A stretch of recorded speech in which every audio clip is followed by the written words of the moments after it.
सत श्री अकाल, सलाम, नमस्ते। मैं हरमीत सिंह, न्यूज़ 39 से। महराज मलिक और महराज मलिक का पीएसए, ये कहानी दिन बर दिन एक नए मोड़ पर, एक दिलचस्प मोड़ पर लगातार बढ़ती जा रही है। लेकिन क्या इस कहानी के किसी पन्ने में कोई साजिश है, या जिस तरह से महराज मलिक का पॉलिटिकल करियर रहा डीडीसी से लेकर एमएलए तक, उस कहानी में कुछ ऐसा हुआ है, उसका अतीत कुछ ऐसा है कि शायद आज एमएलए पीएसए को जो है वो भोगना पड़ रहा है। इन सब पर बात जरूर करेंगे, लेकिन कई बातें ऐसी हैं जो चीज़ों को लेकर अभी भी उस कहानी के उन पन्नों को जो है वो पलटा नहीं गया है।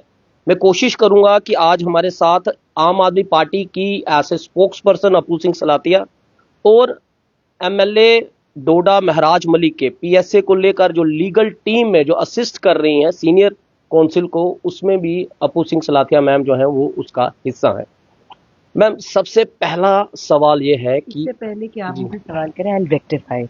आपने बोला महराज मलिक जी का पॉलिटिकल करियर, ये बिल्कुल गलत है। महराज मलिक पॉलिटिक्स को करियर नहीं मानते, वो पॉलिटिक्स को सर्विस मानते हैं। आप मानते हैं? वो पॉलिटिक्स को सर्विस मानते हैं। आम आदमी पार्टी मानती है या आप मानती हैं? बट हम ऐसे मीडिया पर्सन जब बात करेंगे, हम ऐसे पॉलिटिकल करियर ही बात मैं महराज मलिक जी की बात कर रही हूँ, क्योंकि जिस चीज से महराज मलिक जी का नाम जुड़ेगा मैंने उसके ऊपर अपना जवाब देना है। महराज मलिक जी मेरे नेता हैं। महराज मलिक जी अब मेरी पार्टी के प्रेसिडेंट हैं और बड़े ही वरिष्ठ लीडर हैं।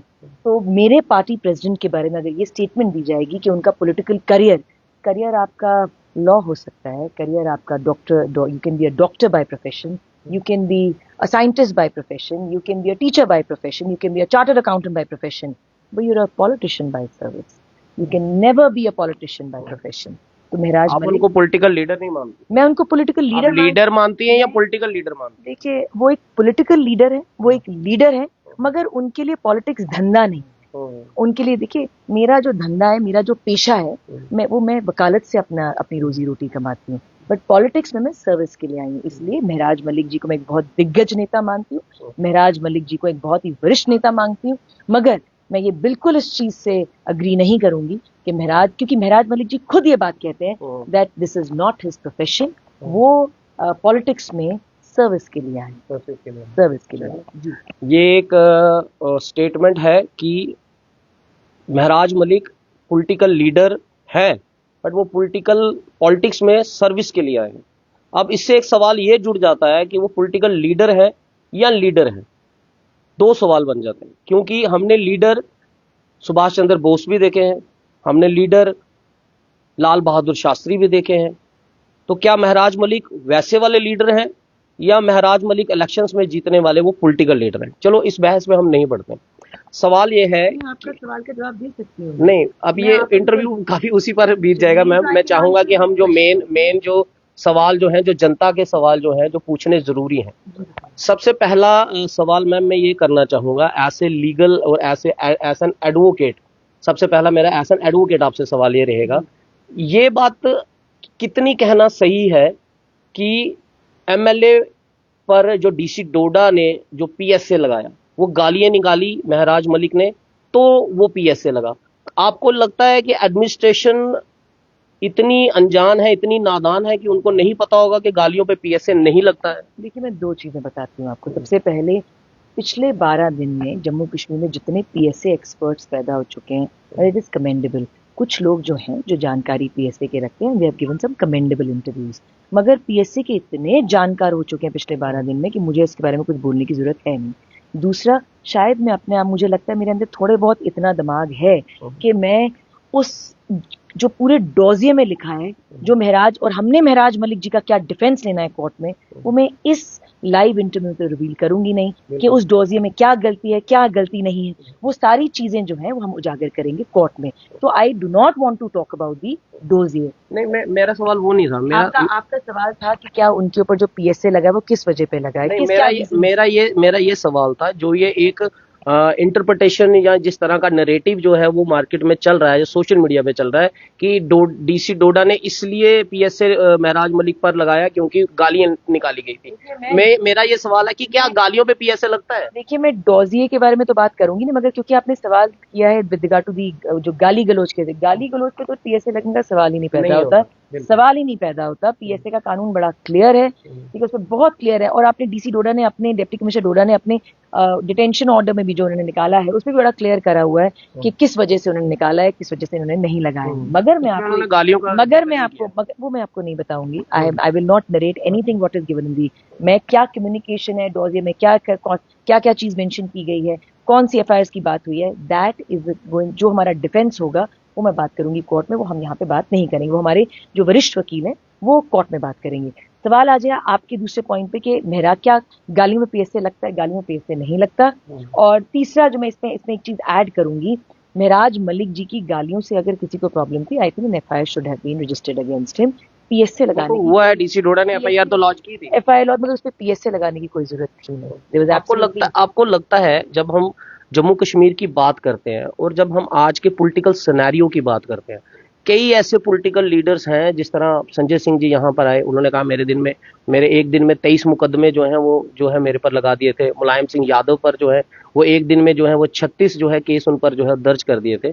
आज के पॉलिटिकल सिनेरियो में आपको लगता है डीसी डोडा पर कोई ऐसा प्रेशर था, उन्होंने अपने बिहाफ पर तो एफआईआर लॉन्च कर दी थी, आपको लगता है कोई पॉलिटिकल प्रेशर था जिसकी वजह से ये पीएसए जो है डॉजियर जो तैयार किया गया और उसके बाद पीएसए लगाया गया? देखिए, I am tired of speculation. मैं इसमें क्लियर बात करूंगी। डिप्टी कमिश्नर डोडा ने पीएसए लगाया, अब उन्होंने किसके प्रेशर में लगाया, किसके प्रेशर में नहीं लगाया, एक वकील के नाते भी मैं किस तरह का कोई भी स्टेटमेंट दूंगी नहीं, वो आप डिप्टी कमिश्नर साहब से पूछिए। मेरी जिम्मेवारी है आम आदमी पार्टी की प्रवक्ता होने के नाते, क्योंकि महराज मलिक जी जेल जाने से पहले जो था उन्होंने एक ऑर्डर निकाला था जिसके तहत 2 पार्टी के स्पोक्स पर्सन बनाए गए थे, एक मुदस्सिर हसन जी और दूसरा मुझे। अब हमारी एक जिम्मेवारी है कि जब हमारे लीडर जो हैं जेल की सलाखों के पीछे, हम उनके बारे में बात करें। ऐसे भी जब वो बाहर थे तब भी हम विषयों को आगे रखते थे, मगर अब हमारी एक नैतिक जिम्मेवारी भी बनती है। We are duty bound to speak about our leader who is behind bars. दूसरा जो आपका जो सवाल था कि इस पीएसए को, आई थिंक जो पूरा पीएसए की प्रतिक्रिया है, अब क्या होगा क्या नहीं होगा, क्या लीगल एक्शन लिया जाएगा, that will handle in the court. मगर ये बात जरूर है जो मैं as a spokesperson of the party कहूंगी कि महराज मलिक एक बहुत दिग्गज नेता है। महराज मलिक जी बाकी सभी एमएलए को, चाहे वो कैबिनेट मंत्री हो, एमएलए हो, उन सबको ओवरशैडो कर रहे थे। उनकी ये बेबाकी जो है लोगों को पसंद नहीं आई, उन लोगों को पसंद नहीं आई जो जनता के हित में बात नहीं रखना चाहते, और इसी वजह से उन्होंने कहीं ना कहीं महराज मलिक जी को एक गलत पीएसए स्लैपिंग में जरूर बताया। आपको मैम, मैंने शकील सर से एक इंटरव्यू किया था और मैंने शकील सर के जितने भी इंटरव्यूज इस समय महराज मलिक को लेकर जो चल रहे हैं, वो अपने हर एक इंटरव्यू में ये उन्होंने बोला कि जो डेरोगेटरी जो लैंग्वेज यूज की गई है उसको कभी भी हम जो है वो रिकमेंड नहीं करते। और जहां तक मुझे याद है, मेरा जितना शेख शकील सर के साथ हम जुड़े हुए हैं, उन्होंने 1 साल पहले बार इंटरव्यू में कहा कि 1 साल पहले हमने एक उनको राय दी थी कि अपनी इस जुबान पर जो है अगर वो काबू करेंगे तो वो कितनी जम्मू कश्मीर के आम जनता की जो है आवाज़ उठा पाएंगे। जब ये चीज़ बोली जाती है कि गालियों पर पीएसए लगाए, आज सोशल मीडिया पे हर जगह यही बात बोली जा रही है कि गाली पर पीएसए जो है वो लगाया गया है। How can you defend this narrative की आप कोर्ट में कैसे उसको बचाव करेंगे कि सर गालियों पर पीएसए जो लगा है, जब आप खुद कह रहे हैं कि गालियों पर पीएसए नहीं लगता, और ऐसे स्पोक्स पर्सन, ये तो एक लीगल टीम के ऐसे स्पोक्स पर्सन भी आप कैसे उसको रिकमेंड करते हैं जो जो जो डेरोगेटरी रिमार्क्स उन्होंने डीसी डोडा के लिए किए, उस पर कैसे आप? मैं आपको इसका जवाब देती हूँ। सबसे पहले हमारा लीगल डिफेंस क्या रहेगा वो मैं आपको रिवील नहीं करूंगी, वो कोर्ट में ही डिसाइड होगा। जो हमारे वरिष्ठ जो वकील हैं जो बहस करेंगे वही कोर्ट में जो है महराज मलिक जी का डिफेंस रखेंगे। मैं उस बारे में एक बात नहीं करूंगी। अब आ जाते हैं दूसरे पॉइंट पे, क्योंकि आपने मुझसे सवाल पूछा that do I endorse abusive language. मैं अब्यूजिव लैंग्वेज को एंडोर्स नहीं करती, मगर महराज मलिक जी को जिस एक्सटेंट तक पुश किया जाता है, इंस्टिकेट किया जाता है, परेशान किया जाता है, उसमें कोई भी नॉर्मल इंसान जो है किसी भी तरह से अपना गुस्सा जो है in a fit of rage ऐसे ही निकालेगा। ऐसे ही निकालेगा? Yes, why not? Then you endorse? No no, I am not endorsing. अगर आप एंडोर्स नहीं कर रहे हैं तो फिर आप ये स्टेटमेंट दे रही हैं कि अगर उनको प्रवोक किया जाता है या पुश किया जाता है तो इसी तरह की भाषा का उपयोग कर सकता है इंसान। नहीं, आप you haven't heard my statement. मैंने 2 चीजें कही। मैंने कहा आई do not endorse abusive language, मैं गलत भाषा को कभी एंडोर्स नहीं करूंगी। दूसरा, मैंने आपको ये पार्ट कहा कि महराज मलिक जी गरीब लोगों के काम करवाना चाहते हैं, और उन गरीब लोगों के छोटे छोटे काम भी जो है एडमिनिस्ट्रेशन प्रॉपर्ली करती नहीं है। इतना पुश किया जाता है, उनको इतना कॉर्नर किया जाता है कि इन अ फिट ऑफ रेज जो है कई बार इस तरह की बातें मुंह से, शब्दावली मुंह से निकल जाती है। इस पे थोड़ा सा बात मैं करना चाहूंगा, क्योंकि जब आप ये कहते हो कि प्रोवोक किया जाता है और इस प्रोवोकेशन में जो है वो इस तरह की एक लैंग्वेज जो है, भाषा अपने आप पे इंसान काबू नहीं रख पाता गुस्से पे, फर्स्ट स्टेशन पे जो है वो चीजें निकल जाती हैं। हम 2019 से जो है यूटी में है और 2019 से हर पॉलिटिकल पार्टी केंद्र सरकार से ये मांग कर रही है कि स्टेटहुड जो है हमें दे दी जाए। आप भी मांग करते हैं, आम आदमी पार्टी आप भी ये मांग करते हैं, कांग्रेस भी मांग करती है, एनसी, पीडीपी, जितनी पॉलिटिकल पार्टीज है। और हमारे यहाँ का जेकेयूटी का जो सीएम है उमर अब्दुल्ला, वो लगातार जो है वो हर कोशिश कर रहा है कि केंद्र सरकार ने जो वादे किए हैं वो वादे पूरे हो जाएं। हो नहीं रहा। आज उमर अब्दुल्ला को टूथलेस टाइगर बोला जाता है। आज उमर अब्दुल्ला को ये कहा जाता है कि नाली और गली की बनाने वाली वो सरकार है। किरकिरी तो हो ही रही है, और जो वो काम करना चाहते हैं वो कई बार एलजी प्रशासन से उनका जो है इस चीज को विरोध मेरा सवाल पूरा होने दीजिए, कि विरोधाभास जो रहता है। आपको लगता है उमर अब्दुल्ला फ्रस्ट्रेट नहीं होते होंगे? आपको लगता है कांग्रेस पार्टी के प्रवक्ता फ्रस्ट्रेट नहीं होते होंगे? आपको लगता है आप फ्रस्ट्रेट नहीं होती होंगी? ऐसे आम आदमी पार्टी जो लोग हैं वो फ्रस्ट्रेट नहीं होते होंगे? अगर वो फ्रस्ट्रेट हो सकते हैं और वो अपनी जुबान पर काबू रखा हुआ है, अगर तो ये प्रोवोकेशन अगर स्टेटहुड को लेकर आज जगह जगह जो है वो धरने प्रदर्शन लगे हैं, फिर तो सब लोग जो है वो मोदी सरकार को गालियां निकालने शुरू हो जाए। कल को कोई उठेगा केंद्र सरकार को गाली निकालना शुरू कर देगा, प्रधानमंत्री मोदी जी को गाली। मैं ये कर रहा हूँ क्योंकि आप कह रहे हैं कि क्योंकि स्टेटहुड एक बहुत बड़ा मुद्दा है, तो क्या हर किसी को डेरोगेटरी भाषा यूज करनी चाहिए? आपने एक तो पहली बात अपना प्रश्न बड़ा क्लियर कर दिया मुझे कि क्या should be using derogatory language for demanding statehood. बिल्कुल। अब मुझे नहीं पता आपने इसको कैसे रिलेट कर दिया महराज मलिक जी के साथ। क्या महराज मलिक जी ने स्टेटहुड मांगने के लिए डेरोगेटरी भाषा का इस्तेमाल किया? नहीं, मैं आपकी बात अलाउ मी टू आंसर। नहीं, मैं इसमें अगर आप मैं आपको ये चीज बता देता हूँ, आपके कल भी I have caught your question. Now I'll answer your question. आपने मुझे कहा क्या स्टेटहुड मांगने के लिए डेरोगेटरी शब्दावली का इस्तेमाल करना चाहिए? आप मेरी सवाल को दोबारा सुन ले, मैं बोल कर मुझे लग रहा है आप मेरे सवाल को गलत प्रिटेंड कर रहे हैं। आपने मुझसे 2 सवाल पूछे। आपने मुझे पूछा क्या अभी मैं अपने सवाल को थोड़ा और इजी कर दूं, अगर मैं आपको हरमीत जी मेरी हिंदी और अंग्रेजी जो है ना रीजनेबली मैं आपको एक सवाल बिल्कुल सीधा इजी भाषा में मैं आपका सवाल समझ चुकी हूँ। आपको उसको रिफ्रेम करने की बिल्कुल जरूरत नहीं है। Now let me tell you what you question. मैं स्टेटहुड को लेकर, महराज मलिक को लेकर कोई भी मैंने सवाल आपसे नहीं पूछा। मैं आपको आप पहले मेरा आंसर सुन ले हरमीत जी प्लीज। पहले आप you allow me to finish. मेरे क्वेश्चन को गलत तरीके से समझ रही है मैम, इसलिए मैं अपना क्वेश्चन आपको इजी वे में समझाना चाह रहा हूँ। मुझे बिल्कुल समझाने की जरूरत नहीं। मैं अगर आप सुनेंगी नहीं तो फिर मैं आपको कैसे बता पाऊंगा कि मेरा क्वेश्चन था क्या? I have to answer your query. आपका सवाल ये है, पहले आराम से पेशेंस से आप मुझे सुन लीजिए। मैं आपका सवाल दोबारा रिपीट करूंगा। कोई बात नहीं, आप 3 बार रिपीट कर लें। आपका सवाल ये है कि इस वक्त स्टेटहुड का जो मसला है, हर कोई पॉलिटिकल पार्टी जम्मू कश्मीर के स्टेटहुड के मसले को लेके काफी बात कर रही है। तो क्या अगर हमें डिमांड करनी है सेंट्रल गवर्नमेंट से, तो क्या हम गाली गलौज करके डिमांड करें? यही सवाल है ना आपका। मेरा इस पे जवाब ये है that you do not need to abuse, but I do not find any relation of this question to Mr. Mehraj Malik. Right now, this interview should revolve around the fact that a disgusting PSA has been imposed on Mr. Malik. एक बेतुका PSA जो है, या देखिए, I do not need your validation whether that PSA was right or wrong. मुझे validation देगी माननीय अदालतें। मैं आपकी बड़ी इज्जत करती हूँ, but I do not need your validation. मैं दे रहा ही नहीं हूँ मैम आपको वैलिडेशन। आपने ना कही ना मैं आपको वैलिडेशन दे ही नहीं रहा हूँ। मैं एक स्टेटमेंट दे रही हूँ। कैन आई वैलिडेट यू कि पीएसए सही है या गलत है? मैं बीइंग ए जर्नलिस्ट में आपसे सवाल कर रहा हूँ। आपके सवाल का मैं जवाब दे रही हूँ, बड़ा सिंपल सा जवाब दे रही हूँ कि महराज मलिक जी, ये जो आपने डेरोगेटरी वर्ड की बात किया, आपको बहुत अच्छी तरीके से जो डेरोगेटरी वर्ड की बात करी, मुझे उसका कोई रिलेशन नहीं लगता। मैं आपको समझाने के दूसरा, I think we need to go beyond this question now. और दूसरा, मैं आपको कह रही हूँ, राइट नाउ हमारी प्रायोरिटी, हमारा प्रेरोगेटिव है महराज मलिक जी को बाहर निकालना। महराज मलिक जी मानसिक तौर पे, फिजिकल रूप पे बड़े सशक्त हैं वहां पे जेल के अंदर, एंड वी हैव, हमारे पूरा फेथ है कि वो जल्द से जल्द बाहर आएंगे।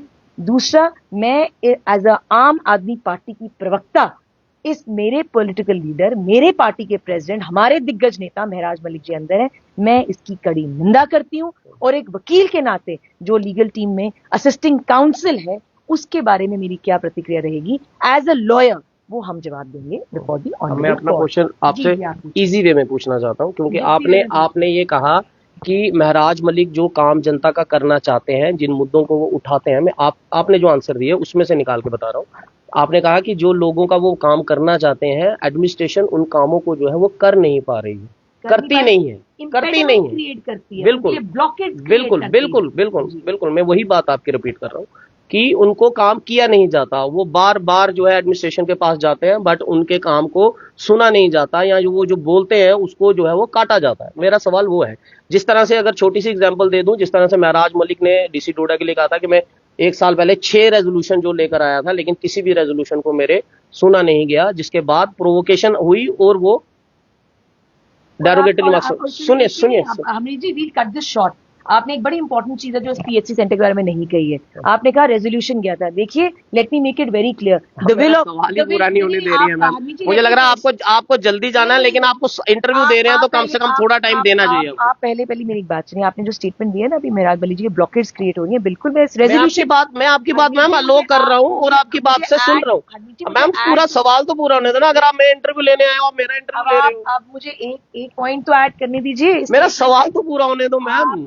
आप मेरा सवाल ही पूरा नहीं होने दे रहे। मुझे स्टेटमेंट कंप्लीट करने दीजिए। Let me finish the statement. आपने कहा महराज मलिक जी ने रेजोल्यूशन जो था वो बार बार जो डीसी डोडा पास किया हुआ था, डीसी डोडा ने उसको अलाउ नहीं किया। मैं इसमें सिर्फ एक लाइन जोड़ रही हूँ, the will of the people is paramount. Deputy commissioner Doda has to act as per the will of the people. The will of the people is paramount, वो सबसे ज्यादा इंपॉर्टेंट होती है। आप अपनी विम्स एंड फैंसीज के हिसाब से काम नहीं कर सकते। जब एक चुने हुए प्रतिनिधि कहते हैं ये रेजोल्यूशन है, काम ऐसे होना है, तो काम वैसे ही होना है। अब अपना अपू जी, मैं आपको जो सवाल पूछ रहा हूँ ना, मैं कहीं ये रिकमेंड नहीं कर रहा हूँ कि महराज मलिक पर जो पीएसए लगा है वो सही लगा है, ऐसा नहीं बोल रहा हूँ। मेरा सवाल ये है, मैं फिर एक बार रिपीट कर रहा हूँ, और मैं आपसे अथॉरिटी चाहूंगा कि प्लीज मुझे इंटरप्ट मत कीजिएगा, सवाल पूरा होने दीजिए। मेरा सवाल यह है, आप ये कह रहे हैं कि हालात महराज मलिक के लिए वैसे बना दिए जाते हैं कि उनको इस तरह की भाषा कंट्रोल नहीं रहता, वो प्रोवोकेट हो जाते हैं, उनको एडमिनिस्ट्रेशन के लोग रोकने की कोशिश करते हैं, जिससे मैम पूरा होने दीजिए प्लीज। मैं ये कह रहा हूं कि रोकने की कोशिश तो आज उमर अब्दुल्ला सरकार को की जा रही है। भाई Armeet ji, you have to allow me to answer to your question please. आप सुन ही नहीं रहे हैं। आप पता क्या करते हैं, आप एक ही क्वेश्चन में 10 क्वेश्चन बांधे। भाई I am entitle to answer. आपने मुझे प्रवक्ता के तौर पर, अगर आपने मेरा इंटरव्यू लेना है तो मैंने आपकी जवाब, जो बात आप बोल रहे हैं, मुझे उसका जवाब भी देना है। आप एक फ्रेम में 10 क्वेश्चन आप कंस्ट्रक्ट करें। आप एक ही क्वेश्चन आपको मैम, आपने एक क्वेश्चन भी मेरा कंप्लीट नहीं होने दिया।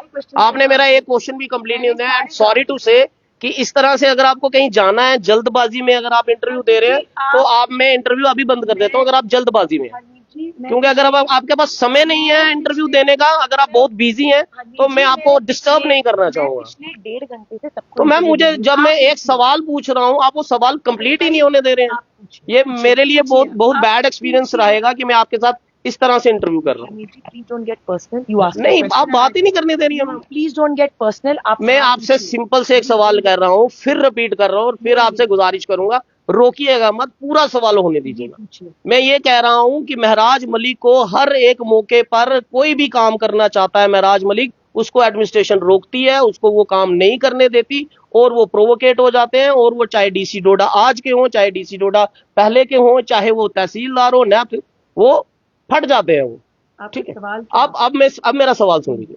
मैं ये कह रहा हूं, आज हर कोई ये कहता है कि उमर अब्दुल्ला सरकार को जो है वो टूथलेस टाइगर है, वो कोई जनता का काम नहीं कर पा रहा। जनता उसको जो है, विपक्षी दल पार्टी जो है उन पर जो है कड़ी निंदा करते हैं, उनको ताने मारते हैं। सवाल तो ये है कि वो भी जो करना चाहते हैं उनको करने नहीं दे रही एडमिनिस्ट्रेशन, उसको केंद्र सरकार नहीं करने दे रही, उनको एलजी सरकार नहीं करने दे रही।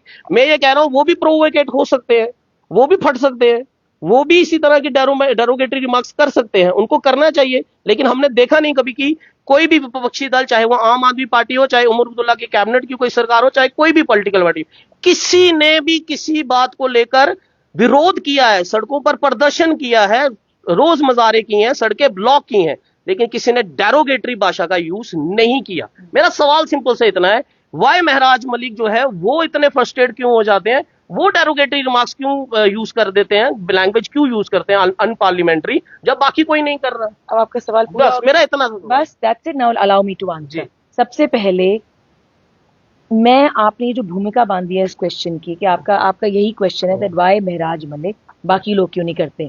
मैं बाकी लोगों के लिए जवाब नहीं दे सकती। बाकी पॉलिटिकल लीडर्स कितने दिग्गज हैं कितने दिग्गज नहीं है वो जनता देख रही है। जहां महराज मलिक जी की बात आती है, मैं आपको आज भी बोलूंगी, उनका जो तेवर है थोड़े गर्म है, मगर ये बिल्कुल अग्री नहीं करूंगी कि Maharaj Malik is abusive all the time और महराज मलिक जी का तरीका, लाइफस्टाइल या वे ऑफ स्पीकिंग इस ढंग से। देखिए, महराज मलिक जी एक बड़े ही जिसे कहते हैं एक वरिष्ठ जो है अपनी कॉन्स्टिट्यूएंसी के लीडर हैं, वो एक इलेक्टेड रिप्रेजेंटेटिव है, अपने लोगों के मसले उठाते हैं। जब वो देखते हैं कि किस ढंग से उनके लोगों के काम जो है एडमिनिस्ट्रेशन अड़चन डालती है, वो 6-7 बार तो उनको समझाने की कोशिश करते हैं, but when you are pushed, when you are nudged in a fit of rage, of course उन्होंने कभी कोई जो है तल्ख लिहासी में वो अपने कोई तल्ख शब्दों का इस्तेमाल कर, शब्दावली का इस्तेमाल करते हैं। But to frame him as somebody who is very abusive, to frame him as somebody who uses unparliamentary language all the time, to frame him that he uses derogatory language all the time, ये थोड़ा गलत है। बस यही मैं इसका जवाब। अच्छा, इस पे थोड़ा सा मैं एक सवाल और करना चाहूंगा। अभी यहाँ पर एक सोशल मीडिया इन्फ्लुएंसर आए थे, मैं उन पर ज़्यादा टिप्पणी नहीं करना चाहूंगा, लेकिन मैं ये करना चाहूंगा, इससे सवाल ये करना चाहूंगा, जब उन्होंने डोनेशन की बात की, 72 घंटे में वो महराज मलिक को निकाल देंगे। आई थिंक शायद उनको यहाँ की स्थिति का नहीं पता था या उनके डोजियर का नहीं पता था, शायद उन्होंने ये बात बोली होगी, लेकिन मैं इस बात को ज़्यादा नहीं करना चाहूंगा। डोनेशन को लेकर जो उन्होंने बात की, आज जो आम आदमी पार्टी को क्या जरूरत पड़ गई कि उनको ये बोलना पड़ रहा है कि लीगल टीम को हमें किसी डोनेशन की जरूरत नहीं है, और वाई यू आम आदमी पार्टी फ्रेम्ड रिबल शरदानंद पति कि उन्होंने जो डोनेशन मांगी है वो महराज मलिक के केस के लिए मांगी है। हालांकि जितनी मैंने वीडियोस उनकी सुनी, उन्होंने ये कहा कि आज कई ऐसे पत्रकार हैं, कई ऐसे नेता हैं जो जेल में बंद है, सरकारी सिस्टम, सरकार के सिस्टम से सताए हुए लोग हैं, हमको उन सब लोगों के लिए लड़ाई लड़नी है। और बीइंग ए इंडिपेंडेंट जर्नलिज्म, आजाद पत्रकारिता में आज तो रवीश कुमार भी पैसे मांगता है, आज अजीत अंजुम भी पैसे मांगता है, साक्षी जोशी मांगती है, ध्रुव राठी मांगता है, हर कोई पैसे मांगता है। तो वाई यू फ्रेम की आम आदमी पार्टी ये कह रही है हमें लीगल डोनेशन की यूज नहीं? आपको लगता है रिबल शरदानंद पति वो कारण रहा जिसकी वजह से आपको ये स्टेटमेंट देनी पड़ रही है? बिल्कुल भी नहीं। देखिए, मुझे पार्टी की प्रवक्ता के तौर पे मैंने बार बार बोला है, महराज मलिक जी का एक ऑर्डर था जो ने अपना ऑफिशियल ऑर्डर निकाला था, जिसके तहत हम लोग 2 प्रवक्ता बनाए गए थे, मुदस्सर जी कश्मीर से और मुझे जम्मू प्रोविंस से। आज जब मेरे लीडर जो है जेल के पीछे हैं, सलाखों के पीछे हैं, तो मेरी एक जिम्मेवारी बनती है रेगुलर अपडेट्स अपनी पार्टी के लीडर के लिए बोलना, अपनी पार्टी के लिए बोलना, महराज मलिक जी के लिए बोलना। दूसरा इंपॉर्टेंट चीज जो आप बोल रहे हैं कि वेदर जैसे ये जो रिबेल जो भी है आए सोशल मीडिया इन्फ्लुएंसर, इनका एक अपना तौर तरीका होगा काम करने का, मगर आम आदमी पार्टी का, हमारी लीगल टीम का इनके साथ कोई भी कनेक्शन नहीं है। आपके जो भी व्यूअर्स मुझे सुन रहे हैं, मैं यही बात कहूंगी, हमारा उनसे कोई कनेक्शन नहीं है। अब उन्होंने अपनी विम्स एंड फैंसीज के लिए कोई पैसा मांगा, वो उनका अपना प्रेरोगेटिव है, मगर महराज मलिक जी को जो लीगल टीम है, हमें किसी लिए तो महराज मलिक के लिए तो उन्होंने पैसा मांगा ही, हमें जहां तक मैंने वीडियोस जितनी देखी, देखिए उन्होंने जिसकी मर्जी के लिए पैसा मांगा होगा, मैंने उनकी इंटरव्यू सुने नहीं। मेरा आपके माध्यम से लोगों तक यही मैसेज पहुंचाना है कि महराज मलिक जी की जो लीगल टीम उनके लिए काम कर रही है, हमें किसी भी तरह की आर्थिक मदद की जरूरत नहीं है। अभी मैं एक इंटरव्यू सुन रहा था, मेरे इंटरव्यू से पहले आप इंटरव्यू एक कंडक्ट कर रहे थे, उसमें आपने कहा कि आम आदमी पार्टी के लोगों ने जो है वो रिबल शरदानंद को आम आदमी पार्टी की जरूरत नहीं है, लेकिन आम आदमी पार्टी के या महराज मलिक की फैमिली के उनका कहना कि उन्होंने मुझे इनवाइट किया, मैं यहाँ पर आया, मैं यहाँ पर बैठा, आम आदमी पार्टी के लोगों ने उनको सर्किट हाउस ले गए, दिन रात उनकी सेवा जो है वो करते रहे, महराज मलिक की कुर्सी पर भी वो आकर बैठे, और जितने आपके पॉलिटिकल जितने भी कार्यकर्ता थे या जो नेता थे, सब उनकी जो है वो सेवा में लगे हुए थे। तो आपने जो अभी थोड़ी देर पहले एक इंटरव्यू में कहा कि उनको खुद जो है अपब्रिंगिंग इस तरह की होनी चाहिए, आपको लगता नहीं जिन लोगों ने आम आदमी पार्टी के जिन लोगों ने महराज मलिक की कुर्सी में बैठाया, आपकी डिसिप्लिनरी कमेटी को या दिल्ली की अगर आपकी आम आदमी पार्टी की जो सीनियर लीडरशिप है, उनको उन चीजों पर जो है वो कार्रवाई उन पर करनी चाहिए? सबसे बड़ी बात, जो भी ये social media influencer, I don't know his name, जो भी ये आए हैं महराज मलिक जी के घर आए, अब महराज मलिक जी के फादर से मिलना चाहते थे। मैं आपको एक बात क्लियर कर देती हूँ, महराज मलिक एक बहुत बड़े दिग्गज नेता है, वो कोई मामूली नेता नहीं है, उनसे जो मिलना चाहे वो मिलके आ जा सकता है। दूसरी बात, आई am not aware of the fact कि आप उनको कहाँ हमारे आम आदमी पार्टी के जो लीडर हैं उनको कहाँ लेके गए, बट ऑफ कोर्स अगर कोई ऐसी चीज हुई है तो disciplinary committee will definitely look action लेना चाहिए, will definitely look into it अगर कोई ऐसी बात हुई है। एक आखिरी सवाल है मैम, मैं मुझे पता है मुझे मौका मिल नहीं पाएगा, शकील सर भी बहुत बिजी है, आप भी बहुत बिजी है, और मैं लीगल टीम को डिस्टर्ब करना भी नहीं चाहता, इसलिए मैंने ज्यादा किसी को कॉल नहीं की। आखिरी सवाल ये है कि आज जिस तरह से महराज मलिक पीएसए में जिस तरह से चाहे साजिश है जो भी है आप जोड़ के, हमने देखा कि यहाँ पर लीगल टीम महराज मलिक के लिए खड़ी हुई, और कई बड़े बड़े इन्फ्लुएंसर जो है महराज मलिक के लिए बात कर रहे हैं। आज पूरी social media, not only Jammu Kashmir but पूरे इंडिया में जो है वो महराज मलिक की बात की जा रही है, क्योंकि वो अवाम की बात करते हैं। हमारे पंजाब में एक एमपी है, जेल से उन्होंने जो है वो चुनाव लड़ा, अमृतपाल सिंह नाम है उनका, डिब्रूगढ़ जेल में है। एज एन एमपी वो काम कर रहे, मतलब वो जीते हैं, लेकिन उनको एनएसए लगा हुआ है। कोई लोग नहीं आए उनके लिए हेल्प के लिए, कोई किसी ने कोई बात नहीं की। और बात वो भी यही करते थे जिस तरह महराज मलिक कहते हैं कि चिट्टे को खत्म करना है, शराब को खत्म करना है, अपने विरसे के साथ जुड़ें, अपनी जड़ों के साथ जुड़ें, अपनी कौम के लिए काम करें, अपने अपने एरिया के लिए काम करें। तो आपको लगता नहीं ये डिफरेंशिएट जो है कहीं ना कहीं एक ऐसा नेता जो लोगों की बात करता था, सिर्फ एक इंसिडेंट हुआ जिस तरह से महराज मलिक के साथ इंसिडेंट हुआ, उनको जेल में डाल दिया, उन पर एनएसए लग गया, आज वो एनएसए के अंदर जो है वो डिब्रूगढ़ जेल में अंदर है। महराज मलिक के लिए सपोर्ट करे, आपको लगता है कोई तो लीगल टीम होनी चाहिए जो उनके लिए भी देखिए, इस पे मैं एक ही कमेंट दूंगी। आप देखते कैसे हैं? नहीं, मैं आपको इसके ऊपर, मिस्टर अमृतपाल के ऊपर मेरा कोई भी जो है स्टेटमेंट नहीं होगा। आई will not comment on him. मैं अपने लीडर के बारे में बात करूंगी, मिस्टर महराज मलिक के बारे में बात करूंगी। मैंने आपको हमेशा बोला है कि हमारी यही कोशिश रहेगी कि हम जल्द से जल्द जो है महराज मलिक जी को बाहर लेके आए। महराज मलिक जी के जितने भी वोटर्स हैं, जितने भी सपोर्टर्स हैं, देखिए इज एन इलेक्टेड एमएलए, उनके पूरी की पूरी जितने भी लोग हैं डोडा के, वो उनका इंतजार कर रहे हैं, उनके काम उन्होंने करने हैं।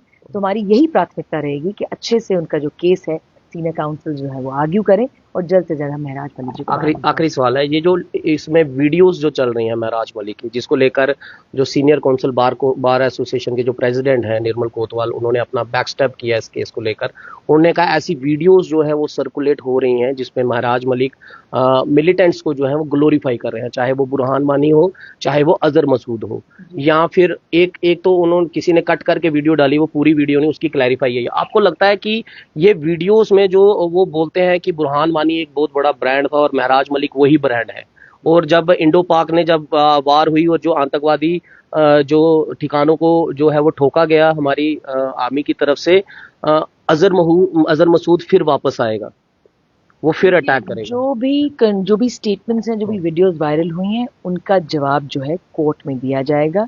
मेरा इनके ऊपर एक ही स्टेटमेंट है, these videos are concocted, they are fabricated. इन वीडियोस के ऊपर जो भी बात होगी वो कोर्ट में होगी। निर्मल कोतवाल जी को ये वीडियोस के बिहाफ पर केस छोड़ना चाहिए था, आप ये मानती हैं, जो उन्होंने अपने प्रेस रिलीज में भी दिया? देखिए, निर्मल कोतवाल सर जो है is senior council, senior designate council है, मुझसे उम्र में भी बड़े हैं और एक्सपीरियंस में भी बड़े हैं। मैं उनकी बड़ी इज्जत करती हूँ, उनका आदर सम्मान करती हूँ। It is very unfortunate that he had to recuse from the matter. एक चीज़ मैं क्लियर कर दूंगी, निर्मल कोतवाल सर को एग्जैक्ट हर चीज़ की ब्रीफिंग की गई थी, उनके कंसेंट के बाद ही उनका नाम जो था लीगल टीम में डाला गया था, और उनको रिक्वेस्ट किया गया था that he is going to be leading the team. उन्हें पूरी लीगल टीम को लीड करना था, और अब जो कल उन्होंने स्टेटमेंट रिलीज किया है वो बहुत ही अनफॉर्चुनेट है, मगर क्योंकि मैं उनकी इज्जत करती हूँ, आपको लगता है he is pressured by someone? देखिए, कुछ तो मजबूरियां रही होंगी, और वो तो आपने कल उनका, आई एम श्योर बड़े जर्नलिस्ट ने उनका इंटरव्यू किया और उन्होंने अपना स्टेटमेंट रिलीज किया। चलिए, बहुत बहुत शुक्रिया बात करने के लिए। कई पहलुओं पर बात की है, और जिस तरह मैंने कहा कि महराज मलिक के पीएसए को लेकर जो कहानी है वो हर मोड़ पर जो है वो दिलचस्प होती जा रही है। काउंसिल्स बनती हैं, लीगल टीम बनती हैं, वीडियो वायरल्स हो रही हैं, अब वो किस तरह की अनरेटेड वीडियोस हैं, अनकट वीडियोस हैं, उन सब पर क्या कुछ होगा, और किन डोजियर के अंदर जो 18 एफआईआर है, क्या उसमें कोई ऐसा आधार होगा जो ये साबित कर पाएगा सरकार का वकील कि वो पीएसए जायज है। लेकिन यहां पर जो लीगल टीम है वो ये कह रही है कि जो पीएसए लगाया गया है वो बेतुका है, और इसको कोर्ट में चैलेंज किया जाएगा। और डोडा की उस 1 लाख कॉन्स्टिट्यूंसी के अंदर जिन लोगों ने अपने नेता को चुना, जिनको आज जरूरत है, डोडा के अंदर जो हालात है उन हालात को सही करने के लिए एमएलए डोडा की जरूरत उन लोगों, डोडा के उन आम लोगों को है। लेकिन सवाल ये है कि ये लीगल जो फाइट होगी जो लोग ये कह रहे थे 72 घंटे में कर देंगे, और कुछ कल कुछ लोग पोस्ट डाल रहे थे कि 2 दिन में जो है वो महराज मलिक जो है वो बाहर जो है आने वाले हैं, इनमें सच्चाई तो कुछ है नहीं।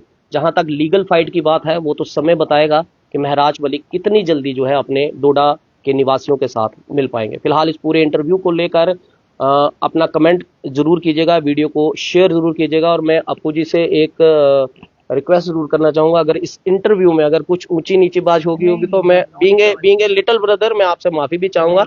आप सीनियर भी हैं और एक ग्रेट एडवोकेट है, और आई एम फॉलोड यू, हमेशा मैं आपकी चीजों को करता हूं, और उम्मीद करते हैं कि हम वो सवाल कर पाए, बेबाकी से कर पाए। सवाल कोई भी हो, चाहे वो एमएलए डोडा के हक में है चाहे वो नहीं है, बीइंग ए जर्नलिस्ट मेरा काम है अपनी बेबाकी से, अपनी निष्पक्षता से सवाल पूछना है। अब वो किसी को अच्छा लगे किसी को बुरा लगे, लेकिन मेरा फर्ज, सिर्फ मेरी जर्नलिज्म मुझे यही सिखाती है कि मेरे दिमाग में, मेरे जहन में जो सवाल है वो मेरे माइक के साथ मेरी जुबान पर जरूर होना चाहिए। फिलहाल आप वीडियो को शेयर जरूर कीजिए और दीजिए इजाजत। मेरे वीडियो जर्नलिस्ट विनोद के साथ मैं हरमीत सिंह। जय हिंद।